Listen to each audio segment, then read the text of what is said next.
Hello and thank you for joining us today for our quarterly briefing on the shopper confidence of UK consumers. I'm Paul Langston. I head up our retail location strategy team here at CACI.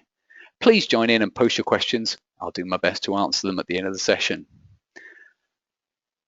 Firstly, a brief recap. Apologies for those who joined previous briefings. Now, we've been working with our friends at BPS, the British Population Survey, for more than 5 years to track shopper confidence on a monthly basis.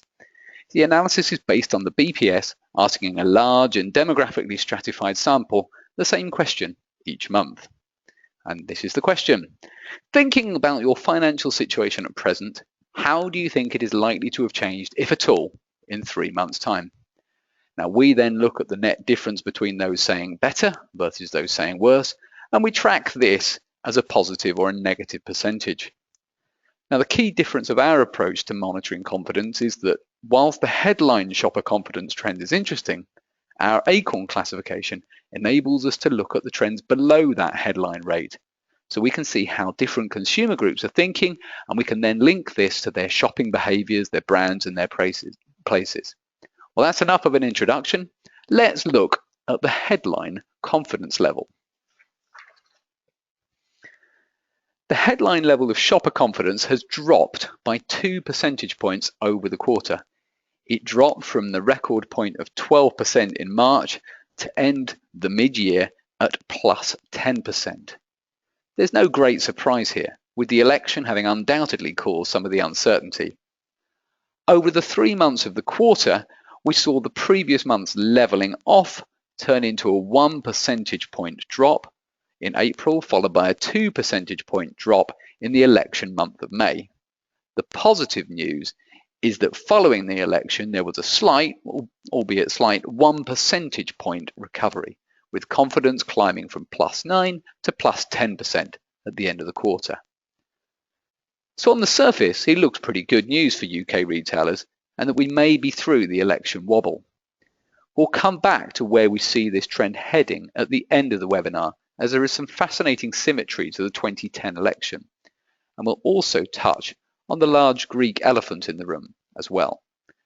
But let's first take a look behind this headline trend at how the last few months have looked for each of CACI's 5 Acorn categories of consumer.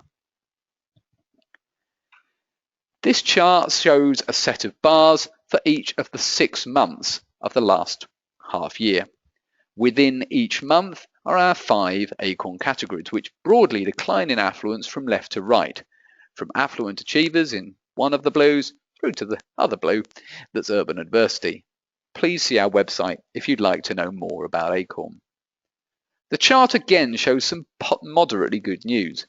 Confidence is positive across the full demographic spectrum, with all Acorn categories remaining in considerably positive territory, which is certainly something that has not always been the case.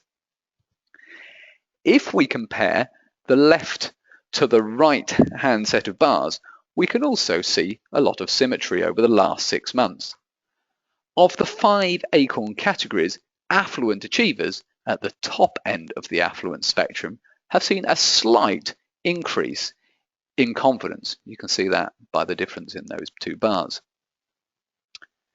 As have urban adversity at the other end of the income spectrum. 2 of the 3 remaining categories are at an identical level to January. That is the rising prosperity, who are the main young affluent urbanite group, and the financially stretched family group, shown there in orange. So we've got 2 going up in confidence and 2 staying flat, but we do have 1 going down. However, that is the biggest Acorn category.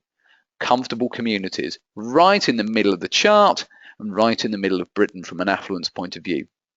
They've only seen a 1 percentage point drop, but we shouldn't ignore this group as they make up 27% of the population. We should also take as warning signs the fact that, based on tracking this data since 2010, we would normally have expected to have seen a seasonal growth in confidence from left to right, with consumers becoming more confident or thinking they're more confident as the weather improves. In the time that we've been tracking this data, there has only been 1 year when we didn't see that trend, and that was the last election year.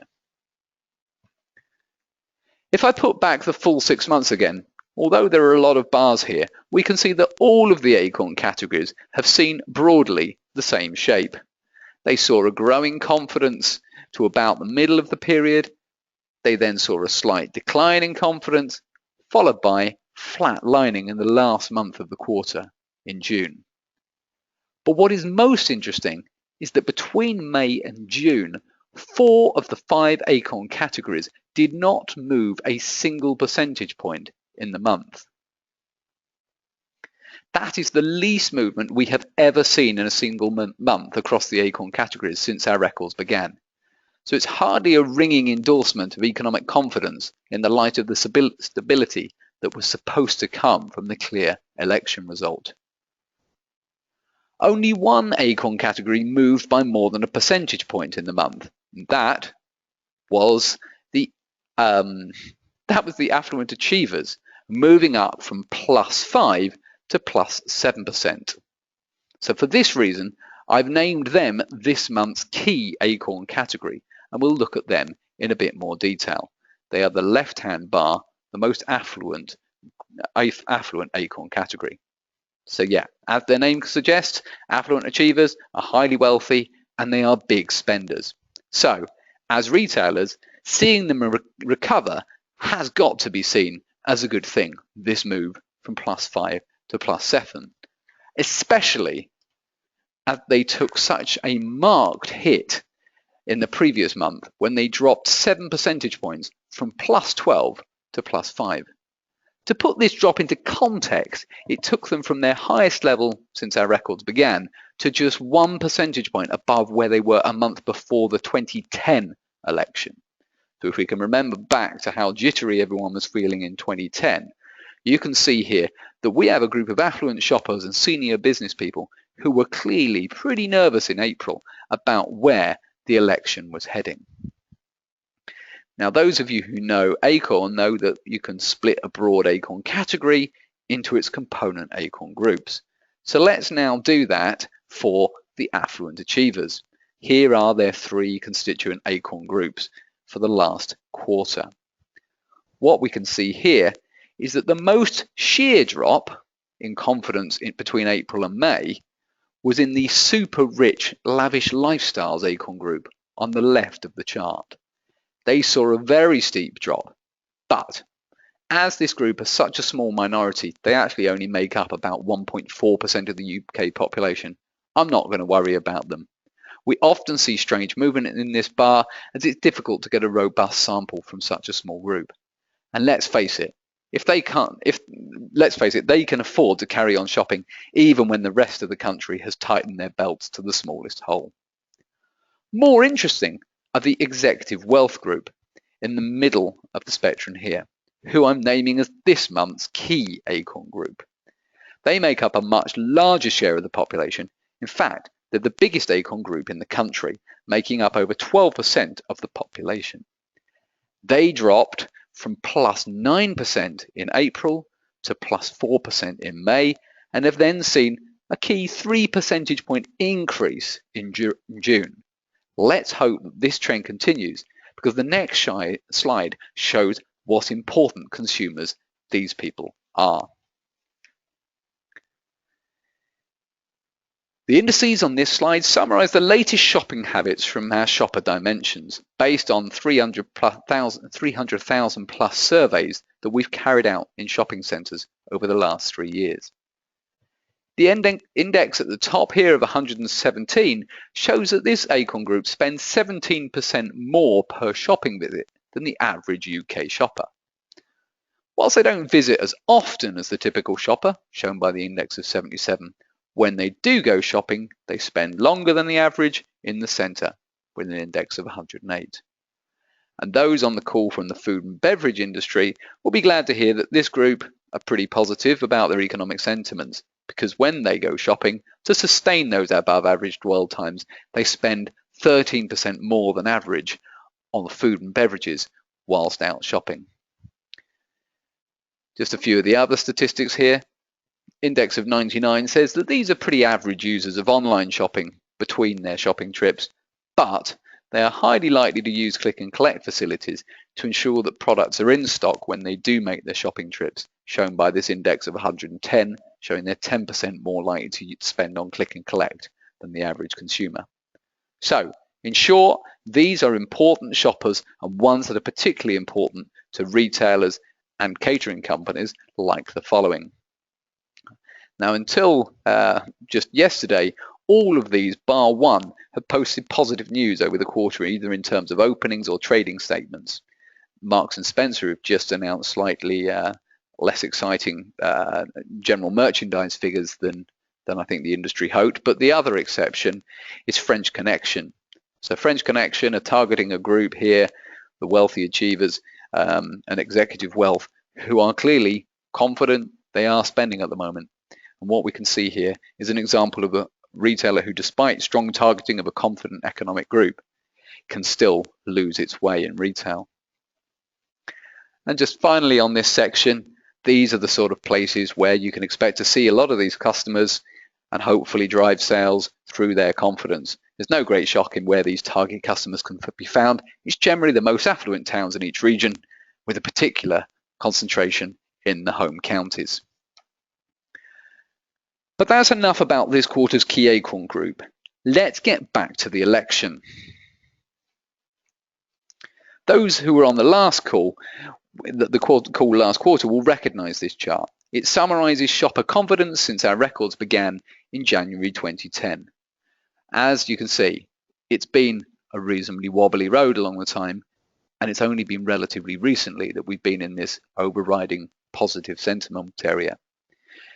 Those who've been on calls before will also recognize the point on the line of the 2010 election, which marked a brief pause in an alarmingly rapid decline in confidence that took headline confidence levels into generally negative territory from late summer 2010 all the way through to Christmas 2012. Clearly, we went into this election at a much higher level, but I speculated last quarter on what might happen by the end of the year if we went on the same trajectory. What I didn't quite expect was how close the forecast would look 3 months later. If I blank all the intervening months, we see a slightly alarming symmetry between the two periods of the two elections. Okay, it's only 4 months, but they do look remarkably similar. So, if we compare the Junes here, is it that the June 2015 slight increase is, like last time, only going to be a pause before we see the alarming decline that we saw in 2010? Now, whilst there are a number of positive noises in the UK economy, it really does feel like the country is holding its breath. And with confidence still fragile, it could be possible that a wrong move in the Europe versus Greece chess match could result in a similar slide. Now, last quarter, I also speculated about where shopper confidence may end up at both the headline and Acorn category level if we saw that same tumble that we saw in 2010 after the election. This is the chart that I showed. It made quite sobering reading in March when I said that affluent achievers and financially stretched down here may have moved into negative confidence territory by Christmas, with comfortable communities there, the green bar, only just clinging on to positive sentiment. Also, I pointed out in March that we could move from a headline record of plus 12% at the time in March to a rather more sobering position for Britain's retailers of just plus 3% come this Christmas. Well, let's see how the slightly depressing predictions have fared, because we are now in the position where we can compare this forecast of what might happen in June to what's actually happened in June. The actual figures here are shown on the left, so that is our latest measure of confidence for this June. The forecast bars are what I forecast in March would be happening now in June. So let's compare the differences. Let's first deal with the rising prosperity, the dark blue here, who went into some sort of crazy shopping confidence ecstasy after the 2010 election. So as a result, we had to forecast that they would go really, really high now. Now, I don't think we ever thought that was going to be repeated this time. So let's just be pleased that they are still highly confident. They are still the most confident at plus 14%. So, okay, I've under forecast where that's going to go, but I expected that. But otherwise, the forecasts are alarmingly close to what has happened. The headline all or grey bar there is at plus 10% in both the forecast and in the actuals. Comfortably off and urban adversity are both within a 1 percentage point of the forecast. The former above the forecast and the latter below. More concerning is that the Acorn category that I forecast would be most likely to be in negative territory by Christmas was the financially stretched, the orange.